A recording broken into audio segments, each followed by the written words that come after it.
नमस्कार दोस्तों, स्वागत है आपका आपके अपने YouTube चैनल में जिसका नाम है स्टडी विद जगदम्बे शुक्ला।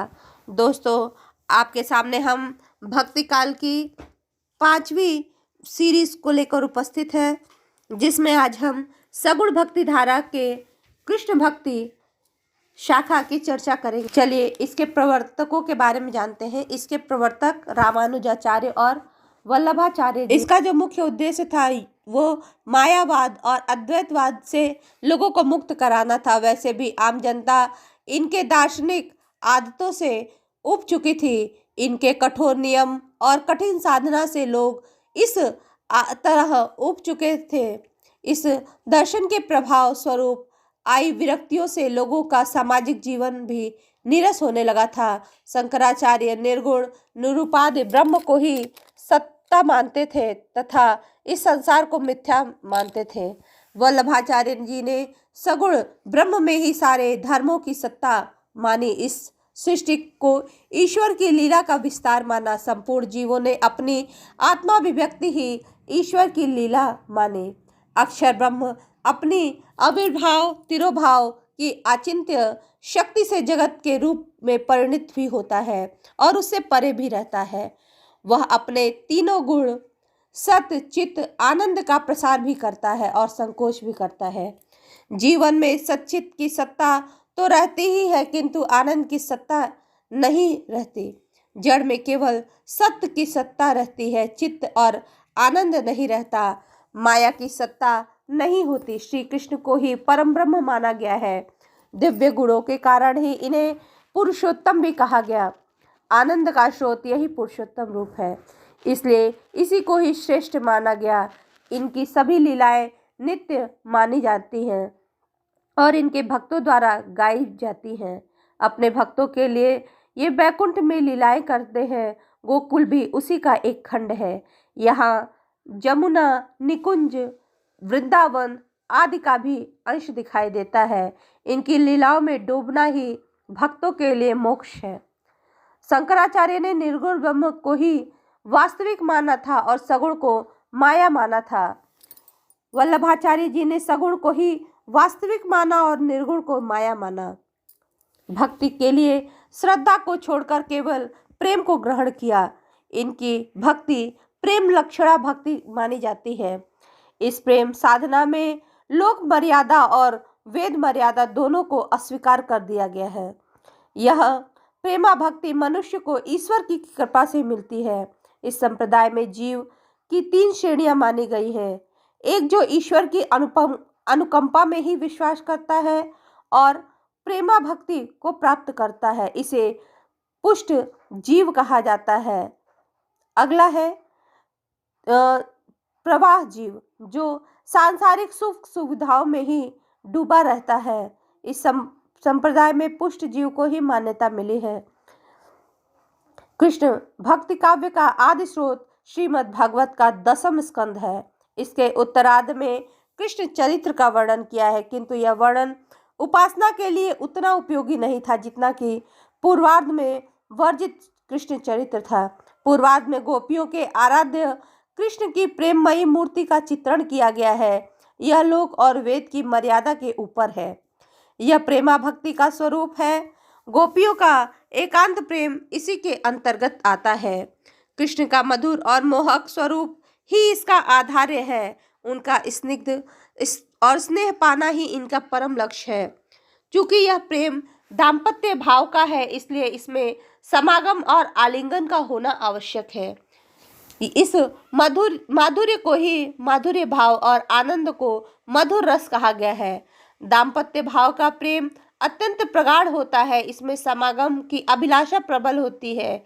मीरा की प्रेमा भक्ति इसी प्रकार की। भागवत के 10वें स्कंद में श्री कृष्ण की लीला का जो वर्णन किया, उसमें उनके शील शक्ति और सौंदर्य तथा रक्षक पालक और रंजक तीनों रूपों को ग्रहण किया गया, किंतु कृष्ण भक्तों ने उनके केवल सौंदर्य और रंजक रूप को ही ग्रहण किया। इसलिए इनकी भक्ति या तो वात्सल्य भाव की है या दाम्पत्य भाव की, और ब्रज के भीतर उनकी लीलाओं का ही गुणगान किया गया है।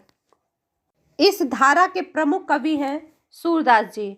चलिए, जो अष्टछाप के कवियों में अपना प्रमुख स्थान रखते हैं, आज उनकी जीवनी लेकर हम लोग प्रस्तुत हैं। अष्टछाप के सर्वश्रेष्ठ कवि सूरदास जी का जन्म बैसाख सुदी पंचमी सन 1478 ईस्वी को आगरा से मथुरा जाने वाली सड़क के किनारे रुनकता नामक स्थान पर हुआ था। कुछ विद्वान इनका जन्म दिल्ली के निकट सीही में मानते हैं। सूरदास जी जन्मांध हैं अथवा बाद में अंधे हुए, इसके बारे में विभिन्न विद्वानों द्वारा विभिन्न मत कहे गए हैं। ये बचपन से ही विरक्त हो गए थे और गौघाट में रहकर विनय के पद गाया करते थे।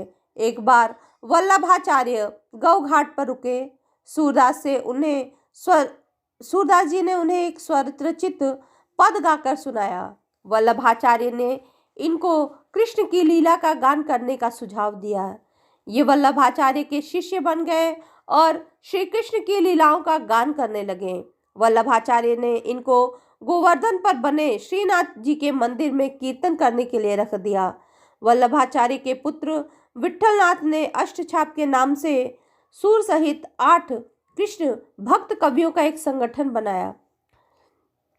यहाँ पर सूरदास जी नित्य ही कृष्ण की लीलाओं का गान करते हुए अपनी सेवाएं दे रहे थे श्रीनाथ जी के मंदिर में। एक दिन ये किसी काम से परसौली चले गए, जहाँ पर इनकी मृत्यु सन 1583 ईस्वी में हो गई। सूरदास जी द्वारा रचनाओं का जो सर्वश्रेष्ठ रचना मानी जाती है वह है सूरसागर, सूरसारावली और साहित्य लहरी। कहा जाता है कि सूरसागर में 1.25 लाख पद हैं, पर अभी तक केवल इसमें 10,000 ही पद प्राप्त हुए हैं। सूरसारावली कथा वस्तु, भाव, भाषा और रचना की दृष्टि से निस्संदेह दास जी की प्रामाणिक रचना मानी जाती है। इसमें 1107 छंद हैं, जबकि साहित्य लहरी सूरदास जी के दृष्टिकूट पदों का संग्रह है, जिसकी संख्या 118 मानी जाती है। सूरदास जी ने कृष्ण की बाल लीलाओं का बड़ा ही विशद और मनोरम वर्णन किया है। बाल जीवन का कोई भी पक्ष ऐसा नहीं है जिस पर सूरदास जी की दृष्टि न पड़ी हो, इसलिए इनका बाल वर्णन विश्व साहित्य की अमर निधि बन गया है। गोपियों के प्रेम और विरह का वर्णन बहुत ही आकर्षक है। संयोग और वियोग दोनों पक्षों का मार्मिक चित्रण सूरदास जी ने किया है। सूरसागर का एक प्रसंग भ्रमर गीत सार कहलाता है। इस प्रसंग में गोपियों के प्रेम आवेश ने ज्ञानी उद्धव को भी भक्ति और प्रेम का मार्ग दिखा दिया। सूरदास जी के काव्य की ये सबसे बड़ी विशेषता है कि ये कृष्ण के भक्त हैं। दास्य भक्ति से इन्होंने कृष्ण की उपासना की है। इनके विरह में गोपियों के साथ ब्रज की प्रकृति भी विषाद युक्त दिखाई देती है। सूरदास जी ने सखा भाव से भक्ति की है, साथ ही इसमें दाम्पत्य और माधुर्य का भी मिश्रण है। ब्रज के लीला पुरुषोत्तम श्री कृष्ण की लीलाओं का इसमें विशद वर्णन किया है सूरसागर में।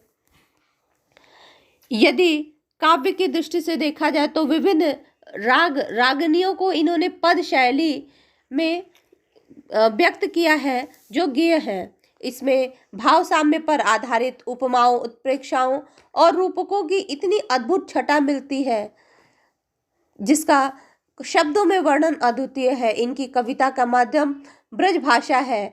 माधुर्य की प्रधानता के कारण इनकी भाषा बहुत ही प्रभावोत्पादक हो गई है। व्यंग, वक्रता, वाग विदग्धता सूर की भाषा की प्रमुख विशेषता है।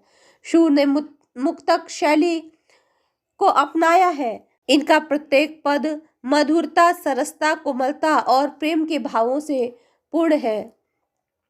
सूरदास जी ने की उत्कृष्ट रचनाओं ने हिंदी साहित्य को जो गरिमा प्रदान की है वह अतुलनीय है। इसीलिए तो कहा गया है, सूर सूर तुलसी ससी उडगन केशव दास, अब के कवि खग्योत सम जहाँ तह करत प्रकाश। सूरदास जी हिंदी साहित्य के प्रतिभा संपन्न कवि थे। सूरदास जी जहाँ वात्सल्य के सम्राट हैं, वहीं श्रृंगार रस को सौंदर्य प्रदान करने में भी वे अपना सामर्थ्य रखते हैं। कृष्ण भक्ति शाखा के कवियों में मीराबाई दास, नंददास, अष्टचाप के कवि रहीम, रसखान आदि के नाम विशेष रूप से लिए जाते हैं। अगली सीरीज में हम अष्टचाप के कवियों का संपूर्ण वर्णन लेकर आएंगे। चलिए जानते हैं इस काल की विशेषता क्या थी। पहला है विशेषता, ये श्री कृष्ण को अपना आराध्य मानते थे। इन कवियों ने विष्णु के 16 कलाओं से संपन्न अवतार श्री कृष्ण का वर्णन किया है। वो भक्तों को सुख देने और नाना प्रकार के मनोहारिणी लीलाओं से अपने आराधकों को आनंदित करने के लिए अवतरित हुए हैं। इन कविताओं में श्री कृष्ण के मधुर स्वरूप की उपासना को ही प्रधानता दी गई है। दूसरा है कृष्ण का मनोरंजक रूप। कृष्ण ने अपनी सरस क्रीड़ाओं लीलाओं से भक्तों के जनों में राज किया है। ये श्री कृष्ण नंद के आंगन में खेलने वाले, दही माखन लूट कर खाने वाले गोपियों का है। गोपियों के साथ रास रचाते हैं तो कभी उनके वस्त्र हरण करते हैं। साख्य भाव की भक्ति। कृष्ण भक्ति काव्य धारा के कवियों ने श्री कृष्ण की जो भक्ति की है वो साख्य भाव से है, जो नित्य उनके सदा विराजित हैं, साथ साथ हैं और नित्य उनके साथ अंतरंग लीलाओं को करते हुए हैं। दीनता, दास्यता या याचना इन कवियों को नहीं सुहाते, बल्कि वह कृष्ण के भक्ति का प्रेम पूर्वक आनंद लेते हैं। बाल वर्णन को महत्ता इस युग में ज्यादा दी गई है। सूरदास जी ने अपनी लेखनी द्वारा बाल मनोवैज्ञानिकता का जो सजीव वर्णन किया है, एक एक छोटी से छोटी चीज भगवान कृष्ण की लीलाओं का एक एक इतना सुंदर वर्णन किया है जो अद्वितीय है। आज तक कोई नेत्र युक्त व्यक्ति नहीं कर सकता, तो वे तो कहा जाता है कि अंधे थे। इतना अद्वितीय सौंदर्य का वर्णन किया है कि किसको को कह नहीं सकते हैं। जैसे किलकत कान घुटुरवन आवत, मणिमय कनक नंद के आंगन, बिंब पकड़ी भय धावत। कितना अद्भुत दृश्य है ये। भ्रमर गीत परंपरा की बात की है इन कवियों ने। सूर हो, परमानंद दास जी हो, नंददास जी हो, सबने भ्रमर गीत को लक्ष्य करके भौरे के माध्यम से गोपियों और कृष्ण के बीच की मधुर, मार्मिक और विरह की युक्तियों का बड़ा ही सुंदर चित्रण किया है। अगला जो इस पद उसकी विशेषता है शाखा की, वह यह है कि गेय पद है, जो सभी राग रागनियों में निबंध है और संगीतज्ञों द्वारा बहुधा अपनी स्वर लहरियों का माध्यम बनते हैं। रस योजना को देखें तो ये कवि वात्सल्य और श्रृंगार रस के सबसे ज़्यादा इन कवियों ने चित्रण किया है। सूरदास जी तो वात्सल्य के सम्राट ही माने जाते हैं।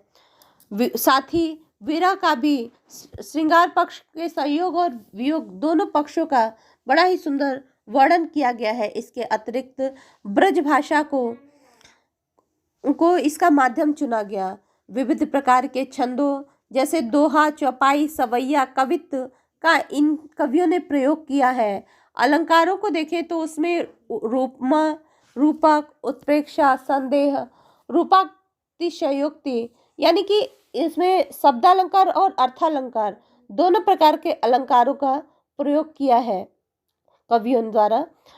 फिर अगला है जो शैली है इनकी, वह मुक्तक शैली है, जिसमें गीति भी है, भावात्मकता भी है, अलंकारिकता भी है और वर्ण विस्तार भी हमें इन कवियों की रचनाओं में देखने को मिलता है। धन्यवाद दोस्तों। यदि आपको ये वीडियो अच्छा लगा हो तो प्लीज़ इसे लाइक शेयर सब्सक्राइब करना ना भूलें।